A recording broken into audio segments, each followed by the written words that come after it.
รอยเท้าช้างนะคะพี่เล็กใหญ่ขนาดไหนดูโอ้ใหญ่ครับใหญ่ใหญ่ไปสวยสวยมากคล้ายๆเห็ดบินจือระวังหนามนะคะ be careful this It's beautiful okay let's go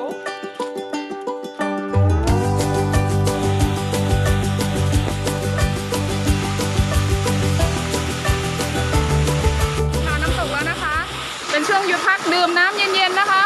น้ำอะไรคะพี่ H2O คันที่คาเฟ่ฟาร์มเลยโอ้กินกลางป่าเลย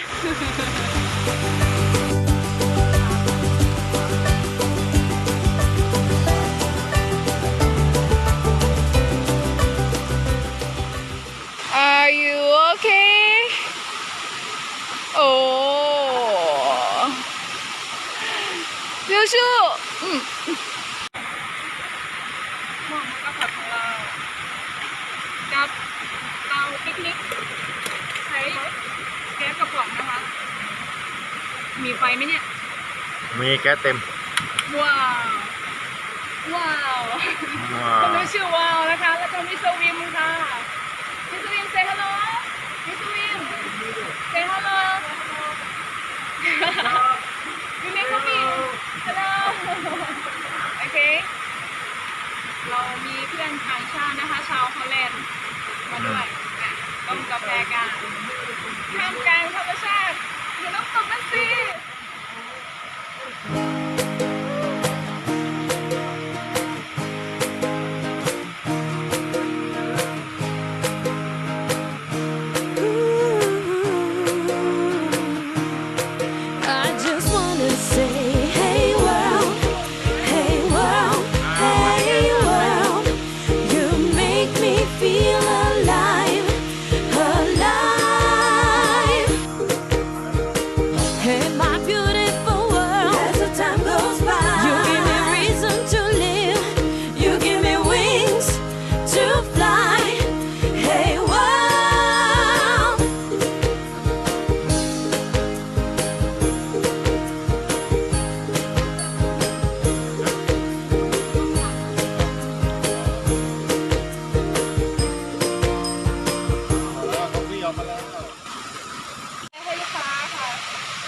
Best coffee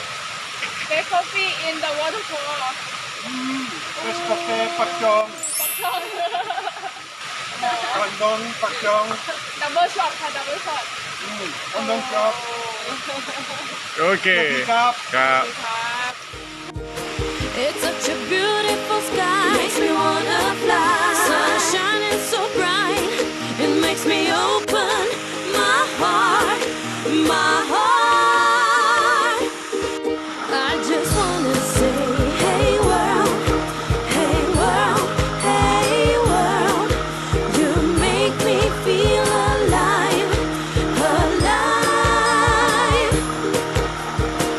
hey my beautiful world as the time goes by you give me reason to live you give me wings to fly hey world I just wanna say hey world hey world hey world you make me feel alive alive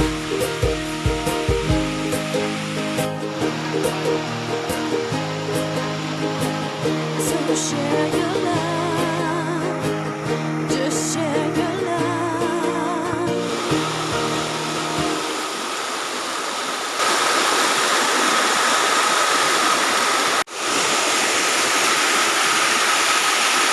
ถึงขั้นต้องดมยาดมเลยทีเดียว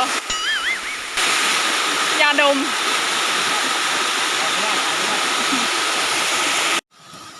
ไส้3 ขา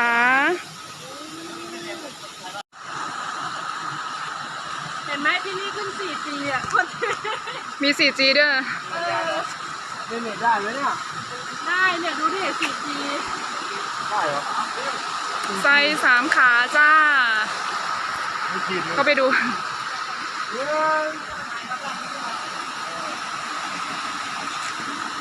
ไป3 ขา วันนั้นปีนขึ้นมารู้เลยไข่สวยเลย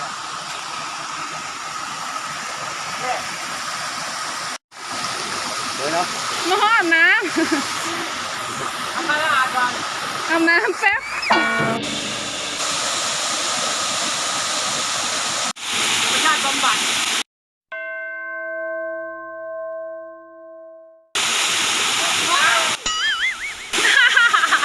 เจ๋งเลยสุดยอดสุดยอดเฮ้ยโอ้เจ๋งว่ะเอามาเอามาเป็นไงเป็นไงสุดยอด เย้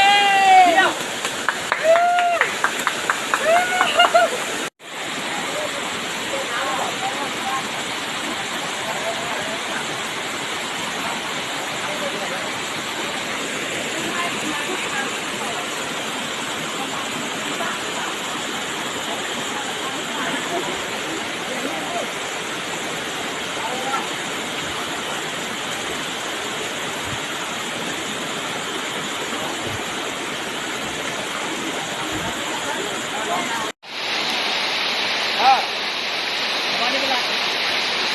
มันแหละลากมาแล้วสำคัญโอเคเยี่ยมเยี่ยมเยี่ยมไป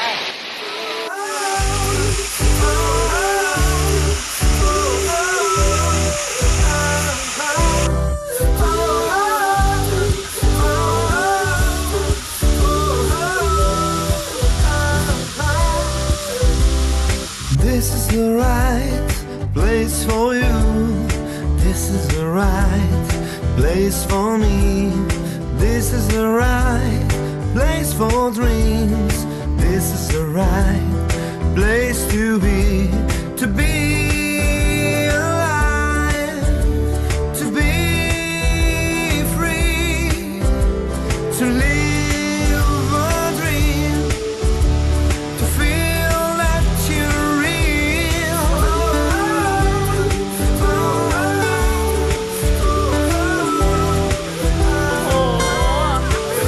เสิร์ฟกาแฟถึงมือท่าน